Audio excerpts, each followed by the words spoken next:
Hey everyone, CrashyGuy here, and these are my thoughts on the planned weapon changes. Now, in the blog, there were no mentions of the demo and the pyro, so I've decided to not say anything about them.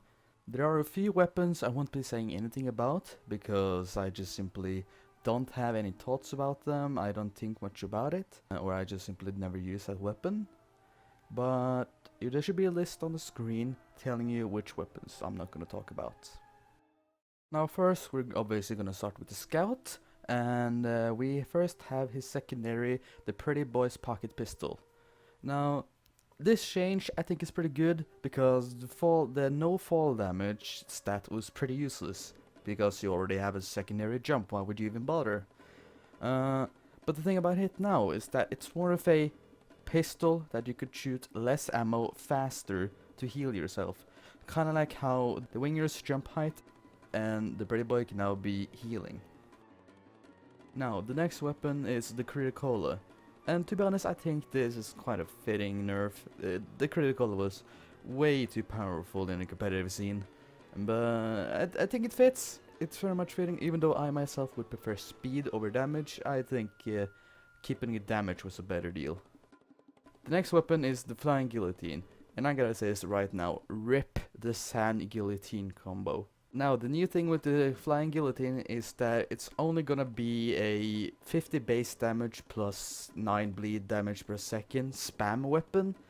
And I think that's a terrible idea, to be honest, because you can easily heal that off and the enemy medic will just build Uber. It's much better to just have a quick kill, which is why I'm gonna say what I'm gonna say with the next weapon, the Sandman. Now, they have made it easier to stun enemies, and that will make it so with teamwork you can easily kill the stunned enemies. Now it's much easier to use the Sandman than the Guillotine, but I think it should be the opposite. Because in a game like TF2, if you manage to stun people and they cannot do anything about it, you should deserve a kill. They should rather make it harder for you to hit the Sandman ball and easier to hit the Guillotine. Because pretty much if you manage to actually make someone stop right there, then you pretty much should have a free kill. Now, the Atomizer. This is a stupid change. Now, as you see here, you need to actually hold the bat to use the triple jump. And I don't see the point of that. Like, I understand that they want enemies to understand that you can do a triple jump. But still, that's something they should manage to figure out themselves when they see you do a triple jump and then you use that information later. Now you have to slowly pull out your melee to dodge a rocket, which you won't be able to dodge fast enough if you have to pull out melee. It's useless. Now if you look at this, melee attack stun while airborne minicrit. This is stupid. This is why. Because the normal melee damage in TF2 is 65 damage. With the scout it's 35 damage. With the Atomizer, with this damage that it's gonna get now, it's gonna be 30 damage. And when you are airborne, it's gonna be 39 damage. It's gonna do 4 more damage than a normal scout. Why would you pull out the melee, get in the face of the enemy while you are in air and do such low damage? You should much rather just do a normal jump and shoot them with a scattergun or something like that. The only way I can see of using it now is to reach to hard to reach places. But why would you do that when you have other weapons like the Force of Nature or Winger? This is such a stupid change. I really don't see how this will be used at all anymore.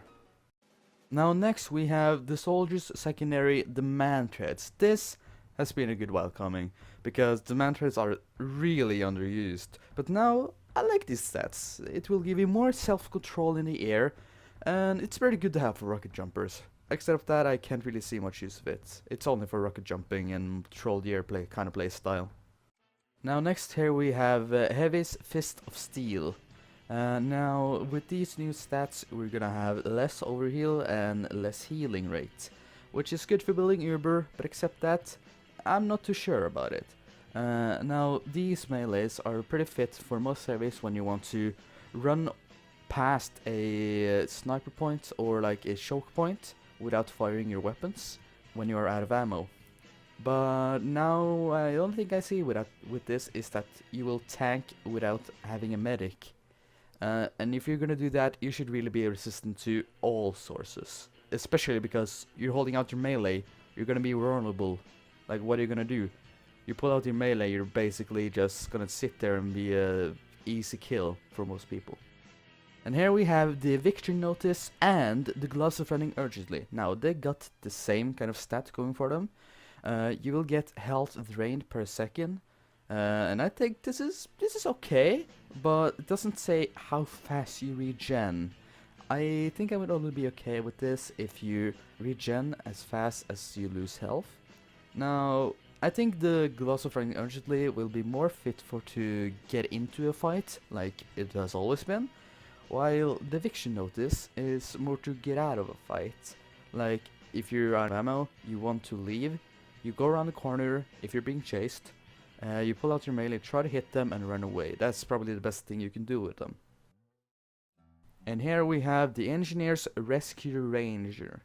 Now, I think this is pretty okay nerf. The Rescue Ranger is very overused, and it's not really a problem that you lose a little bit of metal for using it, because most people use the Rescue Ranger when they're nesting, and normally when you are nesting you will have a lot of metal. If it is a problem to use the Rescue Ranger while you're building a nest, then go with something else. But when you do have your nest up, you should switch to the Rescue Ranger like you always done, and you should have a lot of metal if you've done a good job of keeping the metal up in your dispenser and you have good ammo packs around you.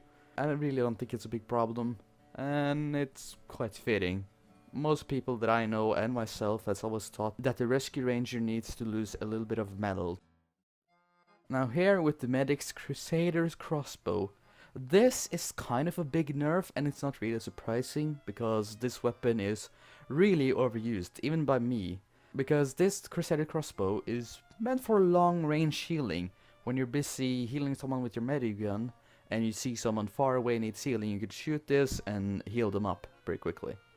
But what I mostly use it for, I do extra healing in short range. You know, I'm sitting there healing a heavy, there comes another heavy, I know my heavy will lose because of that and that reason. So I decide to pull out my Crusader's Crossbow, shoot him and keep on healing, and my heavy, he will survive and win. Now that won't be possible anymore, because normally in short range it's about 60 healing. Now it's gonna be 20 healing, so my way of doing it won't really work anymore. But now it's much better to actually use it for what the weapon is intended for, and that is long range healing. Now the Vitasaw, I think this redesign is genius. The Vitasaw, just like the Ubersaw, is a high-risk, high-reward weapon. Just like the Ubersaw is for gaining Uber, the Vitasaw is more for saving it. So let's say that you go out, maybe you're getting attacked by a spy, a quick 2 hits with your Vitasaw, and you can just get out of there, and now you have 30% of your Uber when you die. Now, let's see, you have a full Uber, you die, you drop your Uber, you come back with 30 Uber. That's a big deal. Now this is probably gonna be a big thing in the competitive scene, I believe, because the Vitasaw was seen as not fair. But I think this will be a big change, and I can't wait to see how the pros will grasp this new weapon. Now here with the sniper we only have 2 backpack changes, and let's start with the Darwin's Danger Shield. Now I'm very happy that they took away the ability to counter other snipers where you can't die by a simple headshot without an overheal. But I think it's a bad choice of class counter.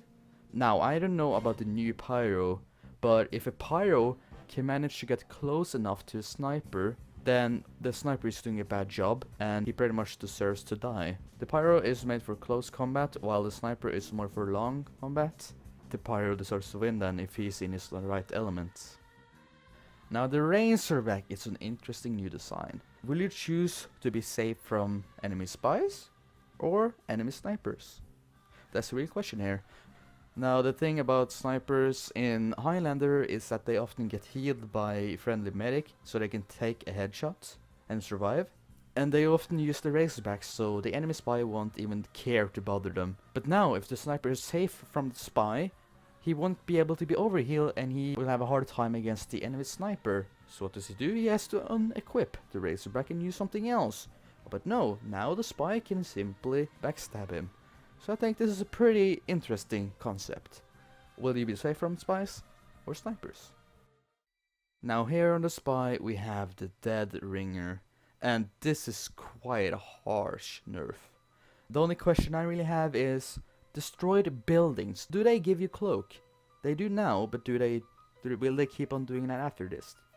Now, if you actually have to wait a long time to get back your Dead Ringer, I think this is pretty much not even worth the use anymore. It depends how much you have to wait. If you have to wait the whole 10 seconds, that I'm not going to bother using it anymore. But if you are able to maybe go up to a sentry nest and destroy the buildings, you use your Dead Ringer, you run away, then you come back a few seconds later and pick up the metal from the buildings to get cloak, that could work. The Eternal Reward. This is an interesting new design once again. Now the Eternal Reward, it's obvious that it's more for disguising than being invisible, while with most other knives you're supposed to be invisible and then come out, be disguised and backstab someone and run away. This is more for chain stabbing, I believe, where you will not be much in cloak, but you will more disguise as often as you can. And the whole drain your cloak meter thing is probably totally not a big problem. You can just quickly go where there is an ammo pack and disguise if you feel like you really need to. Take the ammo pack and go. Now I'm gonna talk about some extra weapons that have not been mentioned on the list, but I still feel like need a change. First I'm gonna talk about the Babyface Blaster. Now I would like if they could fix the amount of damage taken with the BFB to lose full boost from 25 damage to 100 damage. The reason for this is because all that valuable 100 damage you had to do is gonna go all the way in 25 damage, 1/4 of the damage you had to deal yourself, which is kinda stupid. So I think it would be much more fitting that the amount of damage you do yourself is the amount of damage you must take to lose. And here we have the Shahansha and the Equalizer. Now, they kinda had the same stats, but I'm gonna tell you what I want them to change. The upside is useless. It's basically suicide to go in and try to deal damage when you have low HP. But honestly, I have no idea what changes that they can do, but they really should just revamp them both. And now, of course, the Reserve Shooter. Now, I honestly think this fits perfectly fine for the soldier. If you manage to jungle someone with the rocket launcher, God bless you, you deserve that kill. But I really do hope for separate stats for the pyro, which we actually don't have that. We don't have separate stats on one weapon. But if both the pyro and the soldier are gonna have them, the pyro should really have separate stats. Now, there are no changes for the pyro shown in the post, as I've said many times before, but I really do hope that they will do something about it.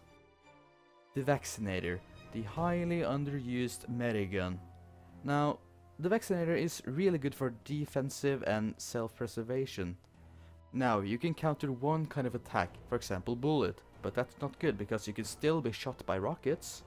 Now what I think they should do is that they should add a 10% resistance to all types at all times, while you have a 20% resistance to the selected type. I think this would really help to make people use it a little bit more, because the whole problem with it is that you will still get screwed when there are other enemies too. It only works with one enemy at a time. The Bizarre Bargain. It is kinda like the Airstrike, but the thing about this is that the Airstrike has a different playstyle, while the Bizarre only gets upgraded. You start up with less charge boost, but as you get more headshots and you kill more people, you just become straight up upgraded. This is stupid. At least the Airstrike has a different playstyle. What I think they should do is, just like the Airstrike, they should add more side stats to the Bizarre Bargain. Make it a little bit more versatile, I don't know. But right now it really should be changed a little bit. Now the Tribleman's Shiv. Let's be honest here, as a sniper you only really go melee against a spy. You only use the bleed on spies, but what's the point of that? Yes, you can see him when he cloaks, but the bleeding will just disappear faster because, as we all know, cloaking shortens bleed effects, just like milk and water effects. Now honestly, the only way you can make this a good weapon with the similar stats is to lower the damage penalty. I think about a minus 15% damage would be much more better, because honestly this weapon is pretty much just like the stock. Now last but not least we have the Enforcer. Now the upside here is useless. Now the only thought I have to make those stats work is that you don't lose disguise when shooting, but obviously that's overpowered because if you're a big group, no one knows who's doing damage to you. But honestly I have no idea how to make this better. Now thank you so much for watching, I hope you enjoyed listening to my opinions. Now if you have your own opinions, go ahead and tell me them in the comments below and I might answer you and tell you what I think about your opinions. So it's an opinion about opinion on an opinion, what we all loved, isn't it? Now wish you all a good day, see you later.